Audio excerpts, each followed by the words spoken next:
My name is Soll. I'm an adoptee, a psychotherapist, and the author of Adoption Healing, A Path to Recovery.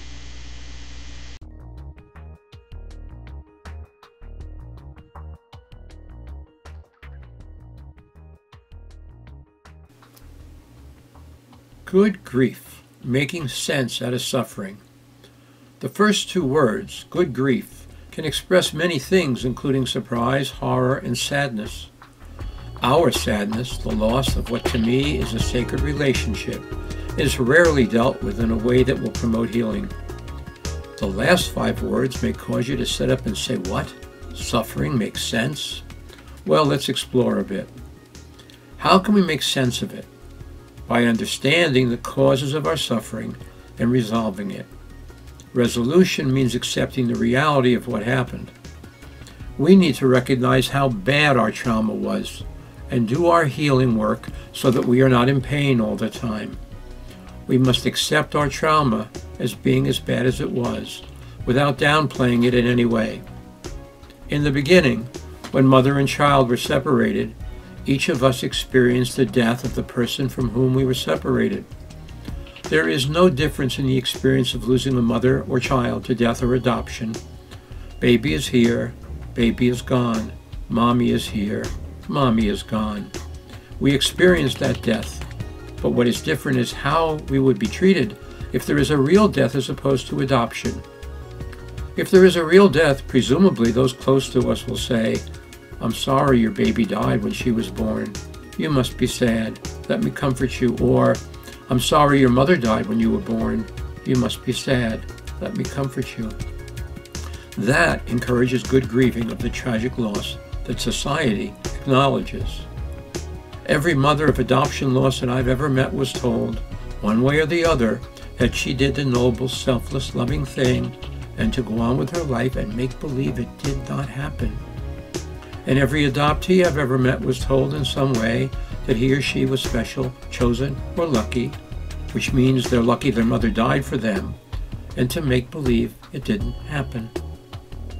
These scenarios deny loss and deny the need to grieve. If our loss is denied, to survive the pain we have to hide from it through denial or repression. If one has a toothache and applies a topical anesthetic to relieve the pain, the decay that causes the toothache continues unnoticed. If we are not allowed to grieve our losses, the hidden pain causes emotional decay. The fact is that ungrieved losses paralyze lives. Moreover, the subsequent death of any loved one is unlikely to be grieved in any meaningful way, as the fear of the pain of the ungrieved adoption loss is likely to inhibit true grieving. If we are afraid of the pain of our loss, we are not free. We are enslaved by the emotions of adoption. To be truly happy, to have peace and contentment, we must find a way to grieve our adoption losses. Good grief of the healing kind involves letting the pain out with those who have experienced the same losses. We need to have validation from those who understand. We need to grieve the loss of the person, the relationship with that person, and the special moments we would have had. It is not easy to grieve a relationship that we did not experience, but it is possible, and it is necessary. We need to cry until we do not need to cry anymore. This does not take a long time at all, and the relief is incredible. We need to discover a new way of life. It is called living, and that means living without fear of our own emotions. We may think, as I used to, that if we start to cry, we will be unable to stop. The fact is that we will be able to stop. We may think, as I used to, that if we start to cry, our pain will kill us, that we will be annihilated. But the fact is that we will not perish. I used to think the above thoughts until I tried, a little at a time, to let the pain out in a way that was safe for me.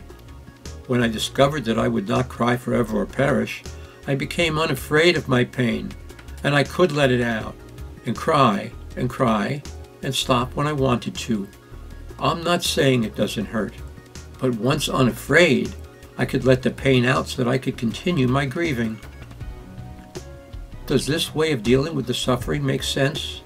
I certainly hope so, because if it does, and you try it, you will discover, as I did, that the injuries caused by separation of mother and child can, in time and with work, be dealt with effectively to the point where the loss will not interfere daily in our lives. Instead, the pain might rear its head a few times a year. We may need a hug, we may need to cry, and perhaps vent our anger, but the pain will pass more quickly each time. Ane Nin said, and the day came when the risk to remain closed in a bud became more painful than the risk it took to blossom. Our freedom involves good grieving. Together we can do this. Good grief. What a concept.